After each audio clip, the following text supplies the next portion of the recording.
So, from what I could tell that I learned off the internet and people talking about war crimes is you're committing a war crime if you're not efficiently killing somebody reputably murderously enough.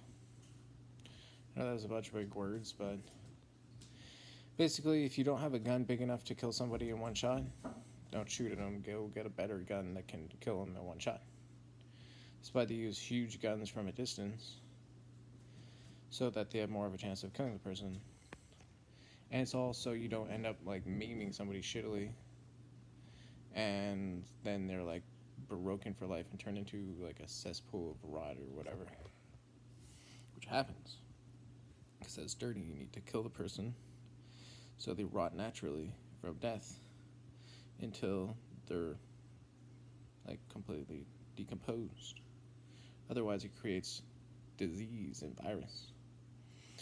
An example would be dropping a weight on somebody so heavy that it just squashes them one go. Another example for the reason why pro fighters have deadly weapons for hands is if you have a deadly weapon for a hand, you need to have demonstrated that you can punch somebody once and kill them. So that's why they don't usually classify people with deadly weapons as hands, because they're not strong enough to just punch a person once and kill them, and somebody could dodge. That's why they always get super McTraining, not McTrainings, and they get trained with the arts of martial arts. But if you're a super fancy martial artist, you should be in some sort of fighting force, in my opinion.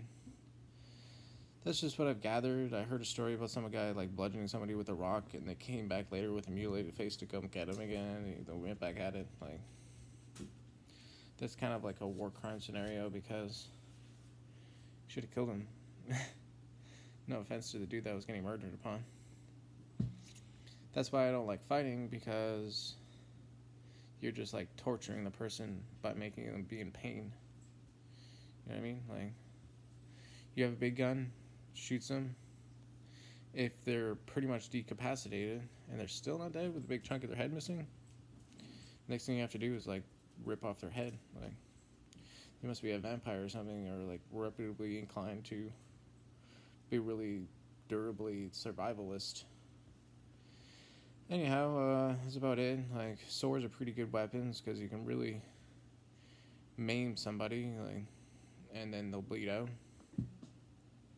But if they scoot away, then you have to go after them and kill them if they're missing an arm. Like, you don't want a one-armed shooter in the war.